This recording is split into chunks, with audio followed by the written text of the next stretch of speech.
Welcome to Deep Thought. Many fight against those who would free their minds. Now, in the previous podcast, I talked about many people being in a prison of the mind. Yet there are those who fight to free people. They fight to tell people. They will tell the truth. They will give the information, often at great risk to themselves, often at a sacrifice. How many people have shared something wrong going on, or they shared a perspective only to have people talk against them? And often it ain't the theys who are doing it. Many people will fight the very people trying to free their mind. They will fight. They will come against them harder than the theys. In fact, the theys are sitting back chilling. They sipping tea somewhere. They don't even, in fact, they might even know someone's trying to free the minds of some people and sit back and say, hey, let's give them a platform. And people will still fight against it. Seriously. Because one quick thing about the theys, they ain't as nefarious in terms of like, oh, I'm going to stop those people from trying to free them. Shoot. In their minds, they like, shoot, let's get some money out of this and sit back and watch the show. Because they know one thing. People will fight against those, they will fight hardest against those who are trying to help them. You know, when I first noticed this, when I was first selling my book, Nice Guys and Players, I noticed that the players, they will buy my book the quickest. And my book's not even about being a player. In fact, in my book, I'm telling like players and all that to practice sexual discipline, to slow down their ways, you know, because they already know how to get women. I'm saying, okay, you need to get that right woman. You need to focus on some other stuff. Now, I do help the nice guys to develop better. They were the ones who fought me the most. Seriously, I know it was like, when I was selling my stuff, if it was like some player type walking up, oh, that sale was happening like under 30 seconds. And anything that took longer than 30 seconds was just a conversation after they paid for the book. I had guys who had that player look to them. They would come up and they wouldn't even ask me. They would say, how much for the book? Boom. I give it to them. They walk on.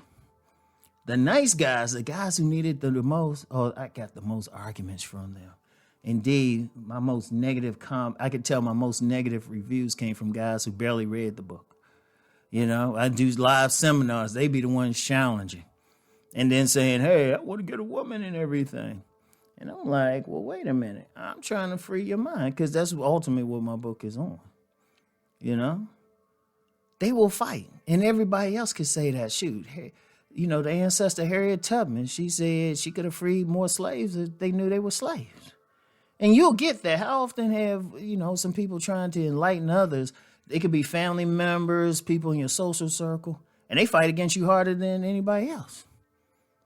You know? Because here's the thing. Many fight against those who will free their minds because they in that prison. And they're comfortable with the prison. You know, there was a story, I believe it was called King Rat. And it was about a prisoner of war. He was a prisoner of war. I think it was in the Philippines and stuff, set during World War II. And this King Rat, he had gotten to the point he was running the inmates and everything. He held his power. But then he lost it once, you know, the war was over, he was freed. And I think a lot of people are in that place. They get comfortable. They get comfortable in that prison. You know, they figure out how to get that commissary, you know, get that food, get that thing of power, you know. And they get used to that lifestyle, everything that they do and everything. So they don't really want to leave because they get on the outside. They know they don't have that same power. Many people who are in that prison of the mind the same way. They find a way to get comfortable with their issues, you know. They don't have a proper thing of getting uncomfortable. They find a way to win with it. They find a way to cope. So then someone comes along and say, hey, I'm going to get you out of here. Deep down, they don't want to go. They're used to it. You know, it's like the person or man or woman who's in a bad relationship. You know, they might, you know, they treat it very poorly. You know, they might get sex once a week.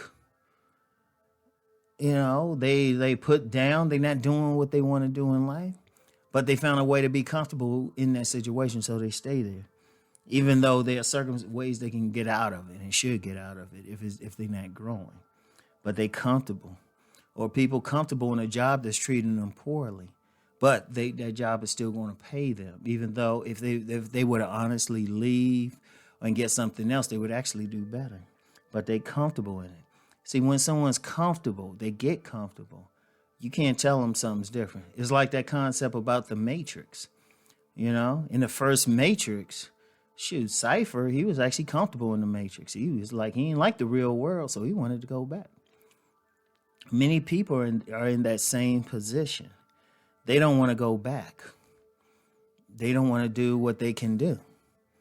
You know? Shoot. And that's the thing. That is the thing. And, you know, it's a crying shame. It happens. But it is what it is. You know? And you say, well, why would you fight? Why would you fight? You know? And deep down, they want a freedom, but they comfortable. And I'm going to tell you what, sometimes look, if you're in a prison, say you're in a real prison, you know you're going to get 3 square meals a day. You know, you made some friends. You might have some power. You know, people get comfortable like that in their minds. They figured out a way, hey, I can live this way and stuff. Even if you show them there's something, you can show them there's something better. They'll still fight against it. You know, they are comfortable. Many people are comfortable in their misery because deep down they know they're miserable. Deep down, they wish they could soar like an eagle, but they don't. And it's a shame when you see it.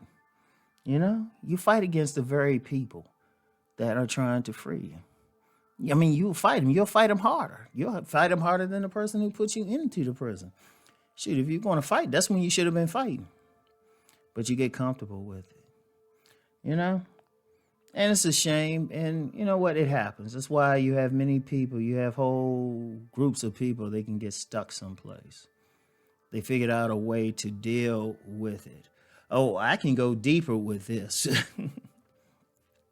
I can go deeper, but there's certain things I said I wasn't going to step on this channel. I specifically said, nah, some things I'm just not going to talk about, even on here. I know somebody hit me up and say, well, go ahead, Ron, go ahead and say, no. One of the things with me, I always think about what I'm doing, the repercussions of anything I say or do. So just understand that many will fight against those who will free their minds, all right? So that's all I have for now. I'll get back with y'all later. Peace and blessings.